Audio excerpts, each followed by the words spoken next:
Face aux nombreux départs dans le secteur offensif, un indésirable espère toujours rester et avoir sa chance.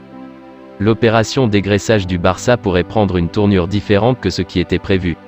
Alors que le club s'apprête à enregistrer les départs de Memphis Depay et de Pierre-Emerick Aubameyang, un indésirable pourrait y voir une opportunité. Selon Sport, Martin Braithwaite n'entend toujours pas quitter Barcelone. Poussé vers la sortie depuis plusieurs semaines, l'attaquant danois a repoussé plusieurs approches de club et ne souhaite pas partir. Avec des places qui risquent de se libérer en tant que doublure de Robert Lewandowski, l'ancien joueur du TFC estime qu'il mérite une chance. Le club ne l'entend pas de cette oreille et veut toujours s'en débarrasser. La pression risque de s'intensifier sur Braithwaite afin de le faire partir dans les prochaines semaines, mais le principal intéressé semble déterminé à rester en Catalogne. S'il doit partir libre, il réclame la totalité de son contrat, ce qui n'est pas envisagé par les Blaugrana pour le moment. Xavi, l'entraîneur du FC Barcelone, était présent en conférence de presse à la veille du déplacement de son équipe à la Real Sociedad.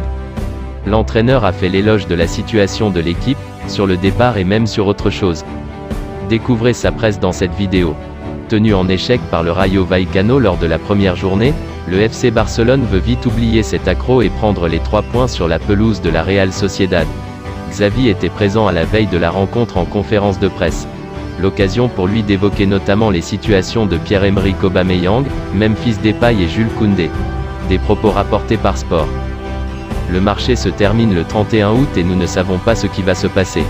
Nous verrons ce qui se passera. En ce moment, c'est notre joueur et je compte sur lui. Pour moi, c'est un footballeur important. Je verrai ce qui se passe. Pour le moment, personne n'est parti. Demain, nous pourrons utiliser Memphis Depay et Aubameyang. Si une offre arrive pour l'un d'eux, nous évaluerons ce que nous ferons. La priorité, aujourd'hui, est d'engager Jules Koundé. À partir de là, on verra si on bouge ou pas. Nous attendons. Nous avons le temps. Demain nous donnerons la liste, en ce moment tout est en stand-by, il n'y a rien de nouveau. La Real Sociedad est une équipe qui fait beaucoup de bonnes choses, avec beaucoup de talent dans l'entrejeu et des joueurs rapides en attaque.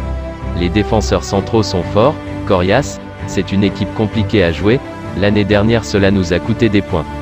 Nous allons essayer de faire un bon match et de prendre 3 points vitaux pour nous. Sur le transfert de Casemiro à Manchester United. Casemiro est un footballeur qui a marqué une étape à Madrid. Ils ont signé des joueurs pour le remplacer, mais c'est une perte importante pour eux. Ils ont gagné beaucoup de choses dans la dernière décennie, ils perdent une pièce importante. Je ne peux pas m'impliquer dans les décisions du rival. Ferran s'est très bien entraîné cette semaine. Il est très bon, très impliqué. Tous les joueurs se sont bien entraînés, surtout lui. Cela doit être essentiel pour nous. Je le vois plus passer du groupe à l'intérieur.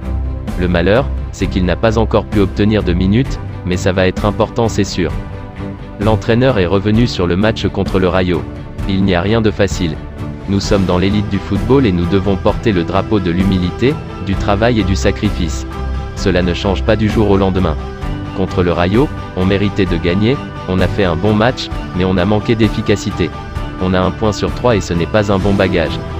Sur la suite du mercato, c'est clair que nous devons renforcer l'équipe. Le club le sait et nous y travaillons.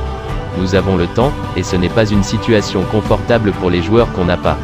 Le marché devrait être fermé avant le début de la compétition officielle. C'est ce que je pense, c'est mal organisé. Au final, personne ne travaille tranquille. Vous préparez un match avec un joueur et il finit par partir. Ce n'est pas le scénario idéal, c'est clair. L'entraîneur revient à nouveau sur l'affaire de Koundé. J'ai parlé avec lui et je lui ai donné mon idée du jeu. C'est un défenseur central de très grande classe. Il a de l'expérience, du leadership, il gagne beaucoup de duels. Nous avons signé un footballeur extraordinaire. Au Barça, chaque match est un test. Il peut être un grand joueur pour nous. Il est polyvalent, mais je le vois plus comme un défenseur central. Sur l'arrivée d'un latéral droit, c'est le marché. Nous avons été très clairs avec le planning. Nous voulions signer Azpilicueta mais cela n'a pas pu se faire. Nous avons des joueurs avec des garanties qui peuvent couvrir ce poste. Araujo était bon l'autre jour, Sergi Roberto, Koundé. Sur Pablo Torre, nous l'évaluons. Le problème est que nous, à partir de maintenant, dans 10 jours, nous nous entraînerons très peu. Nous jouerons et récupérerons, nous jouerons et récupérerons. Nous lui parlerons et évaluerons si la meilleure option est qu'il soit prêté. Pour l'instant, l'idée est qu'il soit dans la dynamique de l'équipe première et qu'il puisse avoir des minutes. Merci d'avoir regardé cette vidéo, Et surtout n'hésitez pas de me laisser une pouce bleu si la vidéo vous a plu, et de vous abonner sur la chaîne si ce n'est pas encore fait. Portez-vous bien et que la paix soit sur vous.